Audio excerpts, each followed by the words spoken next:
Hello friends, आपले adityllearning.com या चॅनलवर हार्दिक स्वागत आहे. तर आज आपण इयत्ता 9वी मॅथ या विषयाचा दुसरा धडा पाहणार आहोत. धड्याचं नाव आहे रियल नंबर्स. या धड्यामधला आपण प्रॅक्टिस सेट 2.1 पाहणार आहोत. पहिला प्रश्न पाहणार आहोत. Classify the decimal form of the given rational numbers into terminating and non terminating recurring type. चला तर सुरू करूया. चला तर आपण पाहूया पहिलं गणित हे. आता आपण फाय जशाला तसे घेऊया. फायचे फॅक्टर पाडूया. 1चा पॉवर 0, 5चा पॉवर सुद्धा 0. आपण 1ला 2 घेऊ शकतो. 2 मल्टिप्लाय 5चा पॉवर सुद्धा 0. इथे जर 2 आणि जर 5 आले तर हे टर्मिनेटिंग आहे. It is terminating.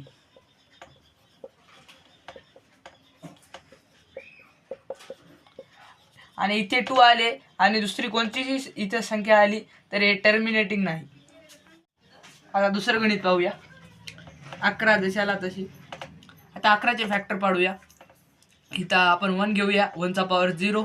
11 जशाला तशी. 11चा पॉवर सुद्धा 0. आपण 1ला 2 घेऊ शकतो, पण 11ला आपण 5 घेऊ शकत नाही, म्हणून 11ला जशाला तशी.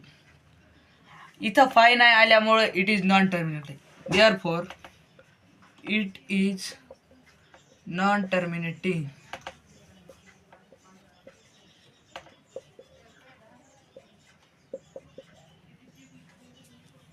आता तिसरं पाहूया. हे तर 16 दिलेले आहे. 16 जशाला तशी. याचे फॅक्टर पाडूया. 2 मल्टिप्लाय 8 म्हणजे 8 to the 16. 2 multiply 2 multiply 4, 4 to the 8 आणि 8 to the 16. 2 multiply 2 multiply 2 multiply 2 असंही आपण याला लिहू शकतो. म्हणजेच 2चा पॉवर 4 मल्टिप्लाय 1चा पॉवर 0. 2चा पॉवर 4 मल्टिप्लाय आपण याला 5 लिहू शकतो. Therefore it is terminating.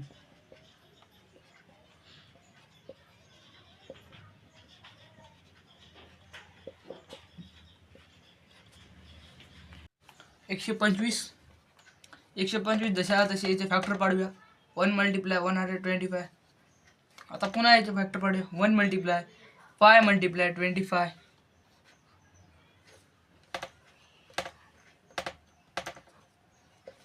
पुन्हा 1 मल्टिप्लाय 5 मल्टिप्लाय 5 मल्टिप्लाय 5. म्हणजेच इथं 1 0 मल्टिप्लाय 5चा पॉवर 3. यामधला आपण 2 घेऊ शकतो. 2चा पॉवर 0 आणि 5चा पॉवर 3. म्हणजेच देअरफॉर it is terminating.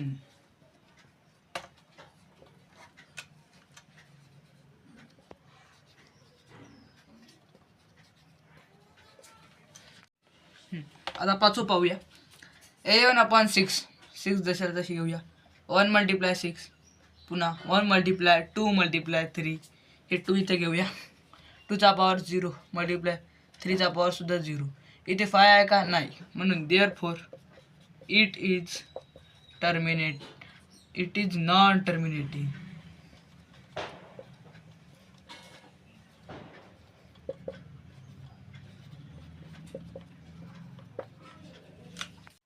आता आपण दुसरा प्रश्न पाहूया. दुसरा प्रश्न असा आहे की write the following rational numbers in decimal form. याला डेसिमल फॉर्म मध्ये आपल्याला लिहायचं आहे. तर चला तर लिहूया. 127 200. इथं 200 इथं भाग जात नाही म्हणून 0 घ्यायचा. 0.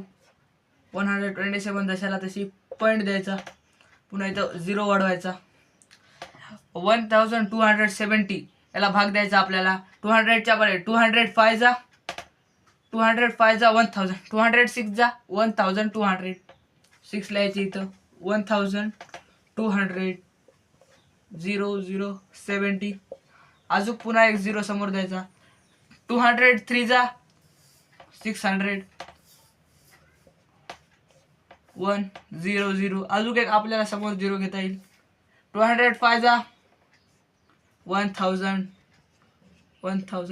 तर आपला रिमाइंडर आलेला आहे 0. म्हणजे देअरफॉर 127/200 इज इक्वल टू 0.635. दुसरं गणित आपण इथं मांडलेलं आहे. चला तर सुरू करूया. आपण 99चा पाडा इथं तयार केलेला आहे.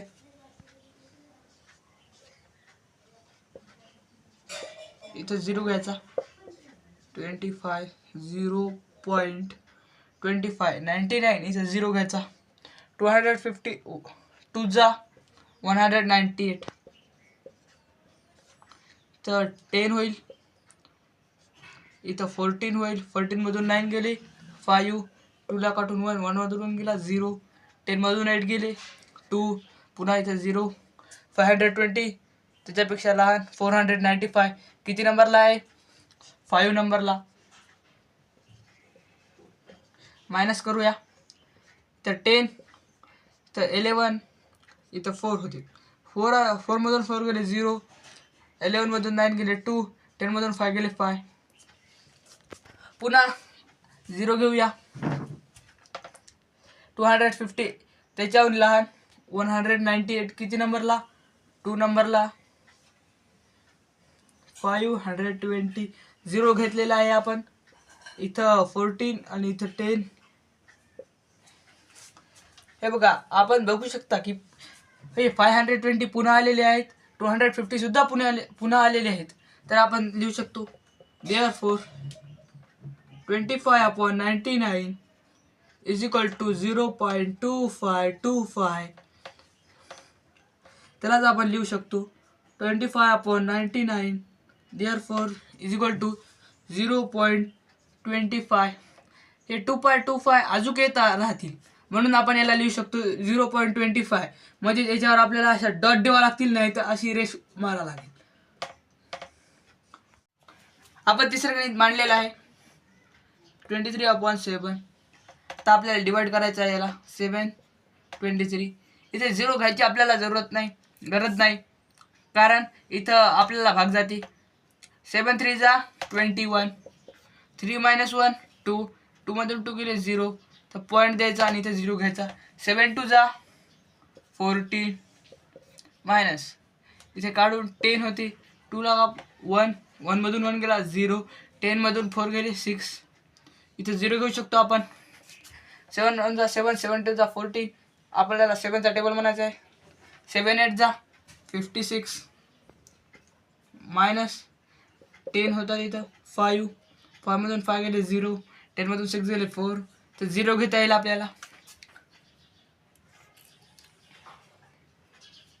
7 5 जा आपण 35 लिहू शकतो इथं 35. तर 10 होतात 5 येतील. 4 ला काढून 3 घेतले. 3 मधून 3 गेला 0. इथं आपण 0 घेऊ शकतो. 7 2 जा 14. 7 3 जा 21. 7 4 जा 28. 7 7 जा 49 आपण घेऊ शकतो. तर 5 ला काढून 4 0 10 9 1 गेला. इथं 1 उरते. इथं 0 घेऊ शकतो आपण. 7 1 जा 7. 10 मधून 7 गेले 3. 0 घेऊ शकतो आपण. 7 4 जा 28. 28 लिहिता येईल आपल्याला. इथं 10 2 मधून 2 गेले 0. 10 मधून 8 गेले 2. इथं जागा पुरत नाही म्हणून मी इथं वरी लिहिलेलं आहे. तर 0 घेता येईल. 7 2 जा 14. 2 जा 14 मायनस तर 10 0. 10 मधून 4 गेले 6. पुन्हा 0 घेऊया. 8 जा 56. 10 होतील. इथं 5 होतील. 5 मधून 5 गेले 0. 10 मधून 6 गेले 4. इथं 4 राहतील. आपण एकदा बघू शकता की हे पुन्हा अंक रिपीट होत आहेत. म्हणजेच 23/7 इज इक्वल टू 3.285714285714 असं होत आहेत. देअरफॉर